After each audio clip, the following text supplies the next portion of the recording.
Здравствуйте, на информационном портале LoveMD вы смотрите интервью с депутатом Народного собрания 6-го созыва Екатериной Жековой. Здравствуйте, Екатерина Федоровна. Рад вас видеть у нас в студии. Как-то не было возможности у нас пообщаться о тех проблемах, которые возникали в последнее время в Гагаузии и возникают, потому что их всегда достаточно и тем для обсуждения, но сейчас основная тема, которая в повестке дня и у молдавского общества, и у гагаузского, это даже не сама избирательная кампания по выборам главы Гагаузии, а результаты первого тура, потому что они удивили, шокировали, наверное, очень многих, потому что все стали высказываться по результатам выборов. Результаты выборов все знают, и мы с вами абсолютно тоже знаем то, что произошло 30 апреля. Но если сегодня поговорить о причинах, почему мы получили такие результаты, да? Потому что, кандидаты те, которые есть, причины могут быть разные, все называют разные причины, но имеем ситуацию, которая привела к этому. И на ваш взгляд, что привело к тому, чтобы мы имели такие итоги после первого тура выборов? Потому что вопрос даже не в кандидатах, которых избрали, а вопрос в технологиях и тех месседжах, вернее их отсутствие, которое было для электората, и привели нас к тому результату, который мы получили. Возможно, вы правы, что результаты этих выборов шокировали многих, а меня не очень расстроили и огорчили. Точно так же, как меня лично огорчала сама предвыборная кампания. Скажу почему. В предвыборной кампании участвовало 8 кандидатов. Среди них были более подготовленные, менее подготовленные. Жаль, что вообще не подготовленные вышли ко второму туру. Меня огорчило больше всего то, что ни у одного из кандидатов, не у всех были программы, но ни у одного из кандидатов я не нашла четко сформулированную национальную идею. То есть то, о чем много говорим, и за вот эти 28 почти лет жизни автономии, мы так и не услышали эту национальную идею, которая могла бы стать основополагающей, стать двигателем всех процессов автономии и должна была бы объединить всех гагаузов.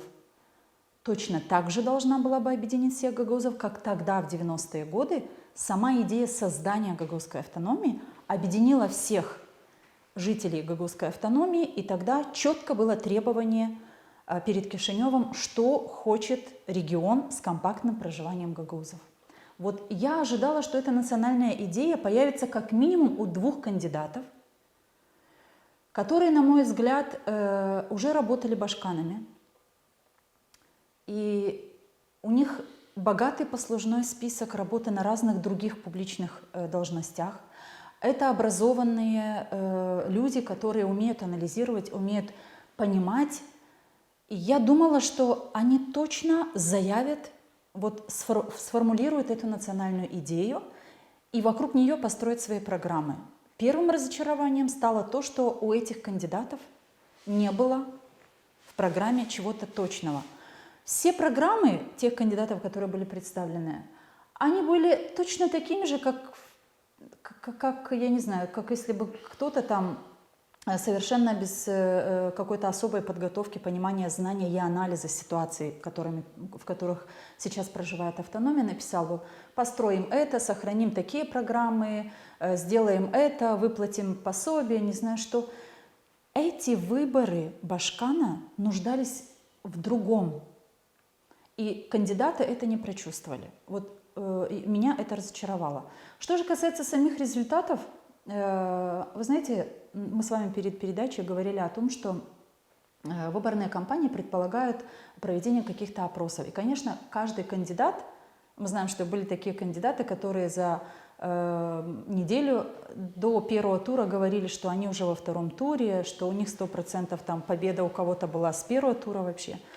Есть такое право у всех пользоваться социологическими опросами тех компаний, которые в Молдове делают эти соцопросы. И вот мы с вами перед передачей буквально говорили о некоторых цифрах. Давайте сейчас скажем, какое число даже в тех опросах, которые были заказаны теми или иными кандидатами, какое число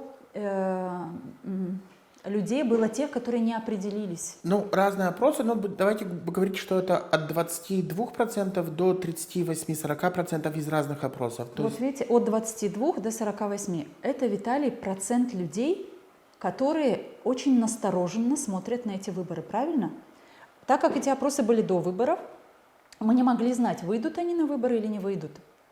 Но это очень большой процент, мне кажется. И для меня этот процент говорил о том, что что-то случилось с потерей веры в автономию. Люди устали, вы говорите, почему такие результаты выборов мы получили. Люди устали верить политикам. Это так. ну, Люди Татьяна, устали выходить на выборы. вот этот процент как минимум говорит о нескольких факторах, да?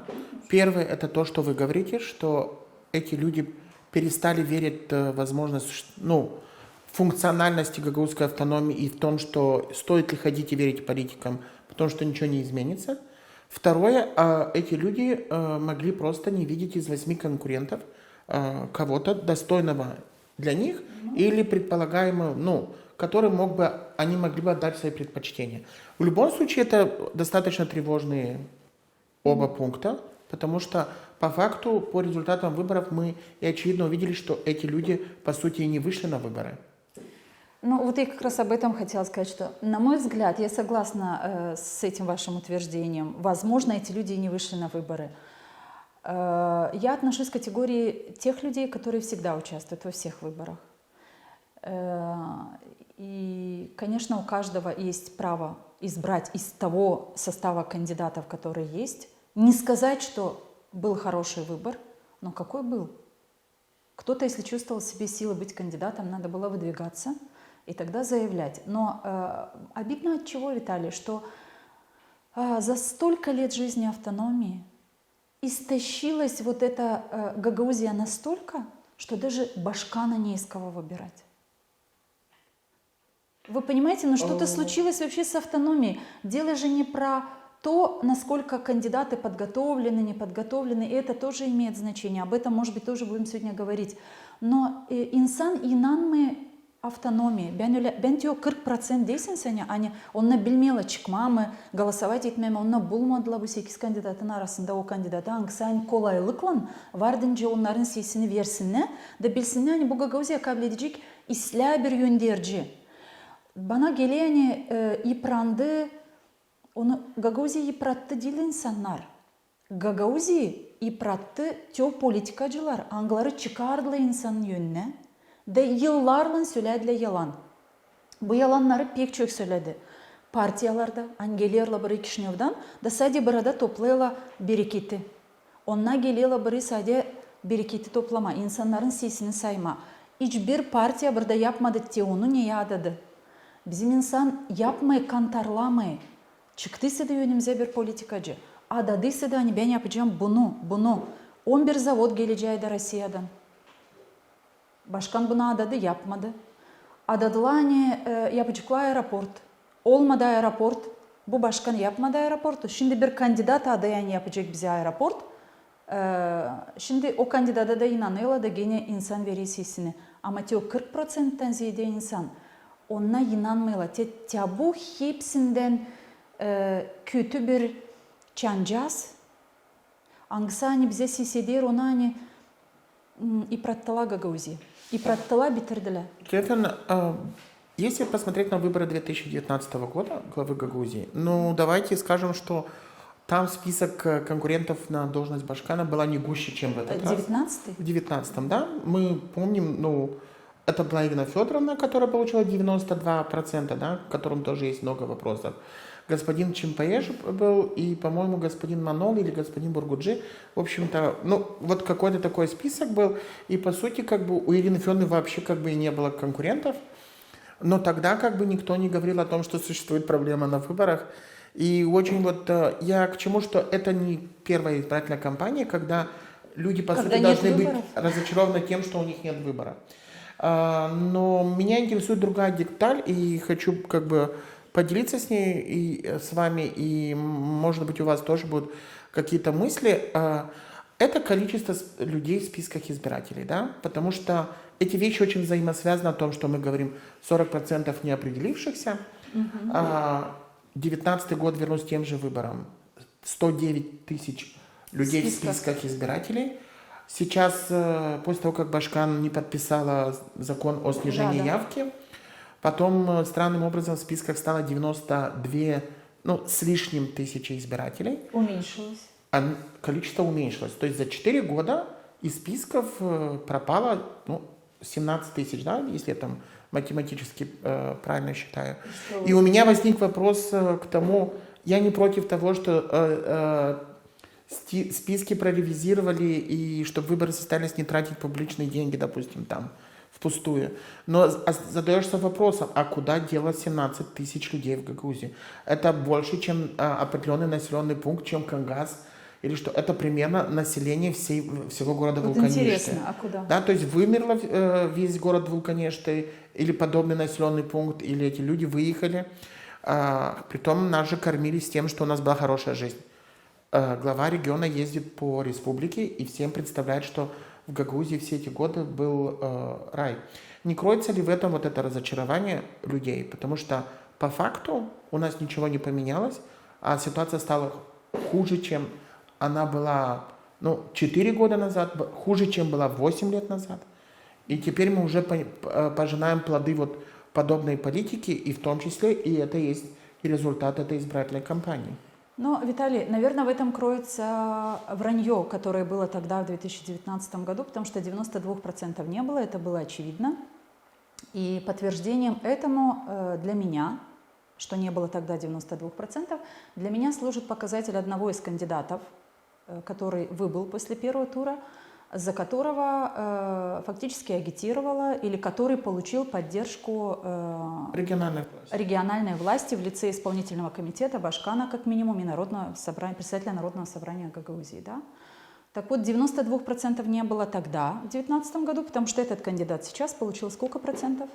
10, 9. 9 там. То есть, если было бы 92, и административная машина предлагала всем голосовать за этого кандидата, тогда кандидат должен был получить больше. Как минимум нужно было предполагать, что он хотя бы должен был получить 30%, да? Хотя бы, да. То есть, исходя из того, что была большая конкуренция. Да. Это первое. Второе. Почему такие результаты и что с этими цифрами? Но цифры такая вещь, что в чьих руках ЦИК, как мы видим, тот и жонглирует цифрами. В чьих руках был ЦИК в 2019 году, и как получились 92%, и как впервые в жизни автономии были продлены выборы. Мы это помним и знаем. Когда все это прощается, политики с легкостью на следующих выборах используют все новые и новые технологии. И как сейчас получилось так, что людей стало меньше, вы задаетесь вопросом, да, было 109, стало 92-93. Но а как же тогда это стыкуется с тем, что Башкан Гагаузии говорит, что в ее программе была поддержка молодежи, возвращение людей из-за границы, открытие бизнеса здесь? Где? Рабочих мест. Рабочих мест где? Как это случилось и почему эта цифра? Никто на эти вопросы ведь не отвечает. Мне кажется, что результат стал таким, потому что очень много лицемерия было все эти годы, и особенно, подчеркну, последние 6 лет в руководстве управления Гагаузии было очень много лжи, лицемерия, и поэтому люди, наверное, перестали чувствовать, когда политики лгут, когда они обещают. Вот обещания лживые, ведь очень легко их проверить. И тут не нужно заканчивать университетов, чтобы понимать, что если 4 года назад этот политик выходил к вам, избирателям, и говорил, я построю аэропорт, и не построил, с него надо спросить? Надо. Аэропорта нет, электростанции нет, нет 11 предприятий с российским капиталом. Нет вот этого Угузмаркет, или как он там назывался, я уже не помню, этот проект в Москве. Торговый дом, да, который должен был быть там, и вся продукция, сельхозпродукция свозилась бы туда, и оттуда это все. Где это? Никто даже не спрашивает у Башкана, а где, почему вы не выполнили эту свою программу? И тут в этом кроется еще какая проблема. Люди с легкостью верят, потому что думают, что как только мы изберем, этот человек приступит к реализации своих программ. Но когда проходит 4 года, нужно очень хорошо спросить и потребовать. Вот люди не умеют спрашивать и требовать, поэтому люди удовлетворяются только тем, что обещали. Вы напомнили 2019 год, и мне, слушая вас, вспомнилась вот такая история. Она связана с моим родным селом Чешмекёем. 2019 год, башканские выборы. Ирина Федоровна поехала в Чешмекёй, собрала, как это делали все кандидаты, своих избирателей, и делает какие-то свои обращения. И говорит: так, давайте так договоримся. С первого тура надо избрать Башкана, для того, чтобы приступить сразу к реализации всяких наших программ, потому что надо жить, надо работать. Не нужно допускать выборы до второго тура, потому что иначе придется тратить еще раз деньги на выборы. Давайте все завершим первым туром. Я вот вам предлагаю, у вас самая большая проблема в Чешмекёе, я тут цитирую, ваша дамба. Либо тратим деньги на дамбу, либо выбираем Башкана сразу с первого тура, либо будем тратить деньги на повторные выборы, второй тур, не повторный, а второй тур. И, конечно, избиратели Чешмекёя понимали, что лучше избрать Башкана сейчас на первым туром, не допустить какого-то второго тура. Они хотели, чтобы дамба, эта проблема в селе была решена. С 2019 года сколько лет прошло? Все знают. Решена проблема дамбы? Нет. Башкан была избрана в первом туре? Да. Голосов было много? Да, 92%. Подсчитано было. Их было на самом деле меньше, согласна с вами. Вот, понимаете, конкретный пример. В конкретном селе огромное число людей слышали, что дамба будет сделана. Прошли годы, дамба не сделана, и нам сейчас еще что-то обещают, теперь уже другие люди, и другим тоже верят. Но надо посмотреть, те люди, которые вам обещают, откуда они эти деньги возьмут, что они вам говорят. Вот сейчас в Гагаузии очень перед вторым туром многие озвучивают: вот, представляете, впервые у Гагаузии появился шанс получить 500 миллионов. Сколько там обещают, я уже не помню. 500 миллионов? Долларов. 500 миллионов долларов. Но без комментариев. Я не знаю, что сказать этим людям. Почему нужно верить людям, которые вам обещают 500 миллионов? Вы посмотрите, что эти люди сделали. Что стоит за этими людьми, что стоит за каждым кандидатом и кто стоит за каждым кандидатом. Если это партии, которые много раз обманывали гагаузскую автономию. А есть партия, которая имеет кандидата, или как правильно сказать, он-то независимый кандидат, да? Но он представляет, использует символ этой партии. Ну и ресурс. И ресурс этой партии, да. И меня, допустим, очень настораживает, что возле каждого кандидата, как минимум из тех, которые вышли сейчас во второй тур в Италии, они выходят к избирателю с людьми, приехавшими сюда из Кишинева, из Аргеева, из, я не знаю, еще откуда-то. И очень мало среди них тех людей, которые проживают в автономии. Что случилось? У нас в Гагаузии мы не можем без буламадык оинсаннары киманит чикыджик олджик Гагаузияда Башкан, ким оннарын янда дурджик бырда яшаян гагаузлар ким билер Гагаузиян проблемаларны ким бежере düşünme, имде ишлеме. Да bizim kurtarma Gagauzyan yaşamasını bize girdiler. Bu seçim kampanyasında bize girdi. Hiçbir yerden işidilmeyen bir şey peydalandı. İnsan hangisi hani bugün, adır hani yarın Gagauziyada olacak nice ray. Bu adam aklara nesi varınca inanma. Ben bilmiyorum. Yandan insan alıp kuvvet inanma bu yalanlara. Ama aldanı insan. Алданы. Екатерина Федоровна, вот о чем мы говорим, но по сути, да, мы можем много понимать, озвучивать причины, доводы, почему так случилось, но по сути есть определенные проблемы, которые обнажили эти вопросы. И первое, это, например, на мой взгляд, это отсутствие, по сути, то, что за практически 30 лет Гагаузии не удалось выстроить политическую систему внутри у себя. Почему именно вот отсутствие вот политической системы, как следствие политической культуры, привело к тому, что сегодня политические партии национального уровня рассматривают Гагаузию как полигон для апробирования тех или иных технологий, потому что у нас осенью будут местные выборы, и сегодня партиям, которые находятся в оппозиции, очень удобно на какой-то ограниченной территории апробировать какие-то технологии. Практика показала, что они достаточно успешны, соответственно, они их могут масштабировать теперь на другие регионы. Вы называете успешными то, что за 3 недели появился кандидат? Для партии это успешная технология, давайте признаем. То есть, если мы говорим, что партия имела результат получить или выйти во второй тур, то она получила этот результат. Все средства хороши, результат. Вот отсутствие вот политической системы, политической культуры обнажило вот эти все моменты в Гагаузии и в том числе вот этот кризис доверия по отношению к местным властям. Потому что он есть, и именно он и служит основным, ну, скажем так, катализатором вот этих результатов, да?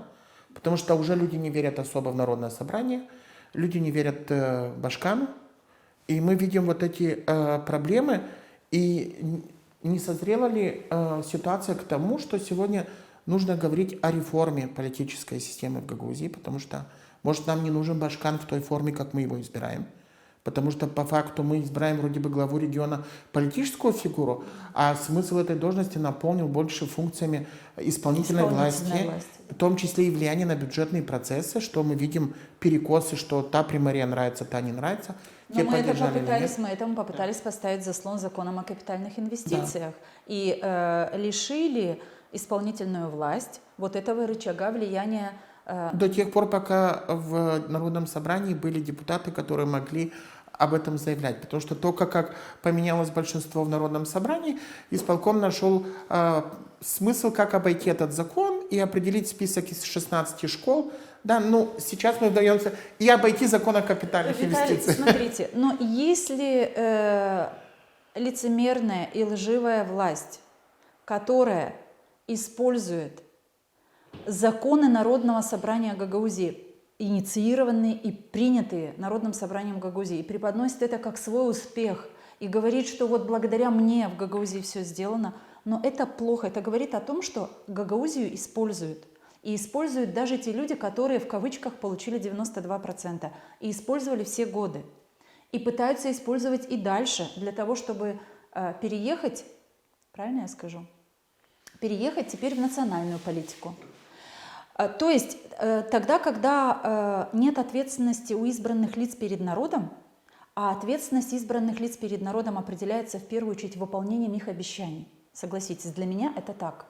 Если ты обещал, и ты все свои обещания выполнил, окей, и ты не лгал, но, может быть, что-то человек и не выполнил бы, но у него были бы аргументы, и он вышел бы к избирателям и честно сказал бы, я вот это вот обещала, но я это не смогла сделать, потому что. И я предлагаю решение этого вопроса вот туда-то, так-то, так-то, так-то. И тогда этот диалог был бы правильный. То есть надо уметь признавать свои ошибки. Но когда я вижу, что власть лгала, а я вам чуть выше перечислила, почему я считаю, что власть лгала. Лгала своими обещаниями, что построят, сделают, и нет ни рабочих мест. Вы приводите сами цифры, которые подтверждают, что численность людей стала меньше избирателей. Почему? Где эти 17 тысяч людей, которых с 2019 года до 2023 мы не досчитались? Где они, эти люди? Гагузский избиратель не привык в этом разбираться. А почему не привык в этом разбираться? У меня тоже есть свое видение на этот счет. Власть настолько привыкла ласкать нашего избирателя, поехать, устроить какие-то красивые мероприятия, поцеловаться, обняться, детей на руки взять, с детьми 40 тысяч фотографий сделать, открыть какие-то проекты на европейские деньги, сделанные, запущенные и работающие, и открыть это своей собственной персоной, и сказать всем, что это делаем мы и никто другой, мы и никто другой. Вот это блесенсме варгагаущая бер сөйлейш несте курбайы, курба севинемш, да она чан атмышла sıcak suya, ашлак suya. O sevinmekten hiç anlamamış nasıl orada gevşemiş. Bizim Gagauziya'da da öyle oluyor, yani o kadar çok güzel işleri anlattılar, o kadar gözlerimizi kararttılar. Anladarak hani bizde burada ray, biz bunu da yaptık. Da insan gevşedi, insan sana yani bizde hepsinden isledi. Şimdi o insan ki burada yalan, çuvalla yalan söyleyerek, şimdi geçti Moldova'ya da anlatma, hani o kadar isля Гагаузия рай. Только в Гагаузии детей кормят с 5 по 12 классы. Но башкан, которая хвастает этим, что в Гагаузии кормят, не говорит о том, что она была против этого закона.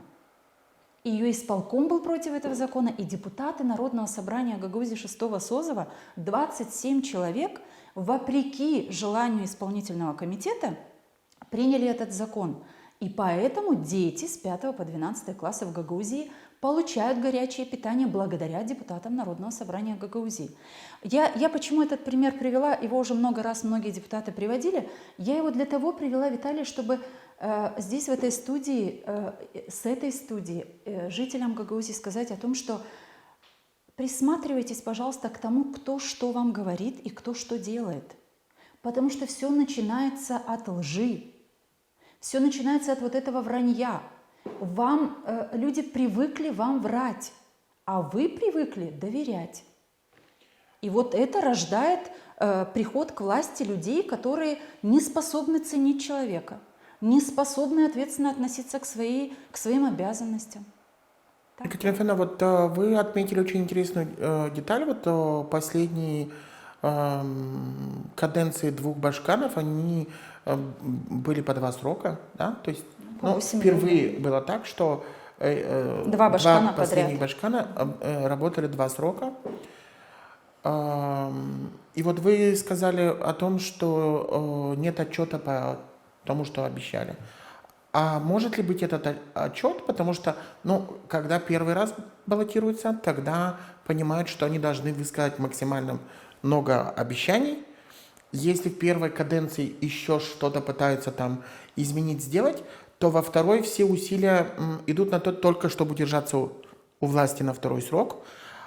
Потому что уже не важно, исполнишь ты программу или нет, потому что ты не можешь пойти на 3-й срок. Да. И уже не имеет значения вообще, что ты обещал в начале может, второго тура. появился И вот может быть, в Гагаузии стоит ограничить 1 сроком пребывание подряд, не ограничивая количество раз, но 1 срок ты проработал, уступи другому, через 4 года можешь вернуться, потому что избирателям будет с чем сравнить, были ли эти изменения или нет. Вы знаете, где-то год назад один из депутатов Народного собрания Гагаузии, мой бывший коллега, и теперь он работает в составе Народного собрания Гагаузии, говорит: Екатерина Федоровна, вот скоро закончится срок Башкана, опять начнется вот эта вот выборная кампания. Нам, наверное, нужно успеть сделать изменения в закон, позволить людям, выдвигающимся в должность Башкана, снять эти ограничения, что только 2 срока может быть Башканом. Потому что они на 2-й срок обещают, а потом не делают, потому что они точно знают, что их уже не имеют права баллотироваться. И мне это показалось настолько опасным. Я говорю: упаси Господи, чтобы вы приняли такое решение. Ни в коем случае. А то, о чем вы говорите, разрешить только на 1 срок, я не знаю, насколько подряд. это... То есть 1 раз, потом ты должен уйти, можешь баллотироваться через 4 года вновь. Наверное, надо это предложить депутатам Народного собрания Гагаузии. Я не правовед и не знаю, насколько это, не нарушает ли это. В общем-то, если Ой, да ладно, мы имеем примеры, когда люди по 27 лет сидят на одной должности, продлевая себе полномочия, меняя Конституцию. Но суть даже не в этих деталях правовых. Возможно, Виталий, но мне очень Я нравится... просто хотела определить вот эту мысль, что все-таки стоит, может быть, задумываться сегодня, исходя из результатов первого тура, о политической культуре, о политической системе, о том, что Гагаузия требует уже реформ именно политического характера, что, возможно, может быть, пришло время к тому, что должны создаться политические партии на уровне региона, которые могли бы играть и составлять эту политическую повестку, в том числе быть заслоном, допустим, скажем так, демарша национальных партий в гагаузские выборы, потому что мы же прекрасно понимаем, что интересов у национальных партий для участия в региональных выборах нет, потому что им не интересно, по сути, Гагаузия – это маленький регион, и с точки зрения даже экономики он не столь выгоден, как рассматривать это для пробирования технологий и, допустим, для противоставления национальным политикам, в котором они находятся в оппозиции. То есть пользы мы не можем ждать от национальных партий в участии в региональных выборах. Соглашусь, Виталий, что проблема выборов в Гагаузии, она бывает и на парламентских, местных выборах, когда партии представляют своих кандидатов. Молдавские партии паразитировали в Гагаузии, и поэтому они приезжают сюда только для того, чтобы собрать урожай голосов избирателей. И невзирая на то, что всего 5% избирателей... А по факту это где-то 2-3? По факту это может быть 2-3, да. В любом случае партии молдавские не упускают возможности быть в Гагаузии, найти там своих кандидатов. Потому что технологии дают свое шоу. Да, и эту нишу. Это шоу, которое они устраивают во время предвыборной кампании. Извините, видит вся Вы страна. говорите, это шоу, которое они Ну, устраивают? это шоу, потому что это нельзя назвать выборами. Но вот эта выборная кампания, это точно кампания, по которой нужно, если кто-то хочет писать диссертации свои на эту тему, вот как раз выборная кампания башканская в Гагаузии в 2023 году, это, наверное, как раз предмет для такой диссертации. Вот так использовать технологии, как это делается сейчас здесь в Гагаузии, печально и обидно, но я вернусь к вашей мысли о том, что партии молдавские паразитируют здесь, приезжают только для того, чтобы собирать голоса избирателей. Они не думают о Гагаузии. Много раз многие партии обманывали Гагаузию, и гагаузский избиратель не делает выводов. Это очень плохо. А когда тебя обманывают, ты не делаешь выводы, снова доверяешь, к тебе вообще перестают относиться серьезно. Тебя просто просто используют, а для этого приходят и придумывают только, как тебя на сей раз, как добиться твоего голоса. Подкупом или еще чем-то, еще более лживыми обещаниями. Жители Гагаузии должны были бы знать, сколько партия социалистов, сколько дала обещаний избирателям и не выполнила их. Мы это помним. В то же время эта же партия приводила сюда и Башкана. То есть вроде доверие было хорошее к партии, а в результате, видите, обманов и невыполненных обещаний очень много. И 5 мандатов, помните, в парламенте Республики Молдова должны были бы быть от Гагаузии, мы это тоже знаем, помним. Почему так происходит? У гагаузского избирателя нет, к сожалению, нет желания, может быть, я буду думать, что нет желания, чтобы не говорить, что нет способностей, анализировать и критично относиться к тому, что мы слышим, критично относиться к тому, что представляют из себя те кандидаты, которые к нам выходят, каков их не просто послужной список, а каковы их успехи, на каком поприще они добились чего-то. И политические партии Молдовы поняли, что в Гагаузии можно очень легко о себе заявить, а дальше в других регионах Молдовы можно уже собирать голоса. Поэтому мне кажется, что ваш вопрос о том, политический класс, что с ним происходит, есть ли политический класс в Гагаузии, политического класса нет. В Гагаузии внутренний раздрай на протяжении уже многих лет продолжается. И это происходит как во взаимоотношениях между исполнительным комитетом и Народным собранием. Мы многие годы подряд не видим единства, правильно? Неважно, это какой созыв, 4-й, 5-й, 6-й, 7-й созыв. Между исполнительным комитетом и Народным собранием постоянно скандалы, конфликты. И вот мне кажется, что очень актуально, и эти выборы это показали, для меня лично, должна появиться национальная партия, которая должна попробовать, я почему-то верю, что если появится эта партия, она, наверное, сможет объединить нас, гагаузов, потому что национальные партии приезжают, разделяют автономию и уезжают. Потом они на следующие выборы приходят и снова борются только за свой электорат. Получается, что Гагаузию заранее поделили молдавские партии. Я когда слышу, что политик в то же время, она же еще глава автономии, говорит о том, что надо выбрать Башкана, который объединит, который... Но это не удалось этому Башкану. Этому Башкану не удалось объединить Гагаузию. И мне кажется, что башканам, которые приходят сюда при поддержке каких-то партий, не удастся объединить Гагаузию. Потому что внутри Гагаузии есть разное отношение к той партии, в том числе, которую представляет тот или иной кандидат. Вот печально, но я очень боюсь самого большого разочарования. Не только 40% с лишним, которые, возможно, не вышли на эти выборы, не участвовали в первом туре этих выборов. Это люди, которые не определились, за кого голосовать, либо им не понравился ни один из 8 кандидатов, либо они разочаровались в Гагаузии, что очень печально. Но мне кажется, что мы подошли к той самой красной черте, которая должна что-то поменять в ментальности наших людей. Нам нужно срочно заняться внутри гагаузскими вопросами. А я вижу политиков, которые снова, даже в эту предвыборную кампанию, пытаются вывести Гагаузию на какую-то национальную политику. Ну и в частности, глава автономии тоже, все, что делается в Гагаузии сейчас, ею, да, она понимает, что ее башканский мандат завершился, Она пытается здесь еще в последние месяцы работы сделать все для того, чтобы оказаться в молдавской политике с таким бэкграундом, что рай в Гагаузии построен, теперь можно строить рай в Молдове. Но это не так. Я вас благодарю за сегодняшнее интервью, но я не могу призывать или не призывать 14 мая жителей автономии выходить или не выходить на выборы, потому что результаты первого тура показали, что, к сожалению, другие технологии работают, чем свободный и правильный выбор между программами. Да и сегодня еще нет уверенности в том, что будут ли признаны результаты выборов, потому что мы понимаем, что 10 мая должно быть заседание Конституционного суда, который рассмотрит заявление на предмет конституционности партии ШОР или нет, и непонятно, как может это решение отразиться на выборах в Гагаузии. Но хотелось бы озвучить мысль, что, может быть, люди, которые хотят заниматься политикой в Гагаузии, наконец станут задумываться о том, что нужно консолидировать определенные политические силы и в том числе начинать работать в сфере формирования определенных политических сил, структур, партий, которые могли бы брать ответственность за те политические процессы и экономические, которые происходят в Гагаузии. Тогда, может быть, мы не будем стать на рубеже того, будет ли гагаузская автономия иметь будущее. Но эти вопросы сегодня озвучиваются. Да.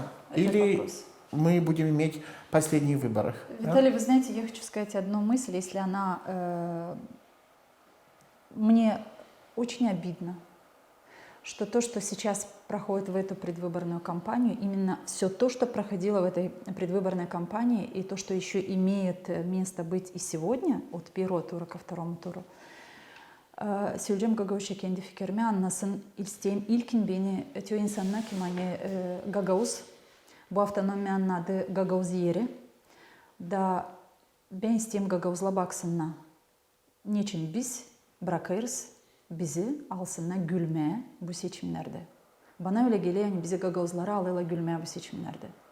Bize bir başka devletten, olsun İsrail, olsun bir başka adı, ne söylese adamaklar veriyorlar. Da biz düşünürüz hani ona adarkana oradan biz yaşayacağız ölünce ona bize adayırlar. Hadi olalım biraz daha gergin. Kalalım öyle nice bizim dadola, babula kaybetmediğinin Gagauzluğu, kaybetmediğinin o zor vakitlarda ona açlıkta geçirdiler. Cenk vakitlerinde geçirdiler. Kaybetmediler kendisini, kendi insanlığını, korudular Gagauzluğu yetiştirdiler bize hem Gagauz dilimizi hem de insanlığı. Da biz büyük açın yaşamak çok taysla oldu. Biz büyük kaybettik hepsini. Da bırakırız kimseydi bir başka dilde gelip de bizi gülmeye alarak getirsin bizi o seçimlere. Hangisi ona lazım? Ama lazım mı bu Gagauzi'ye? Düşünelim bunu. Ben isteyeyim Gagauz Avtonomiyanın bitki günlerini görmeme. Ben isteyeyim görme Gagauz Avtonomiyanın güzel yaşamasını. Ama bunun için lazım inanma değil masallara. Ama lazım bakma insanın arkasında var mı öyle iş? Hani inandırıyor onu. Да он zaman verme kendi sesine rahat. Я напомню, что сегодня гостем ЛАФМД была депутат 6-го созыва Народного собрания Екатерина Жекова. Оставайтесь с нами на ЛАФМД и будете в курсе происходящих событий.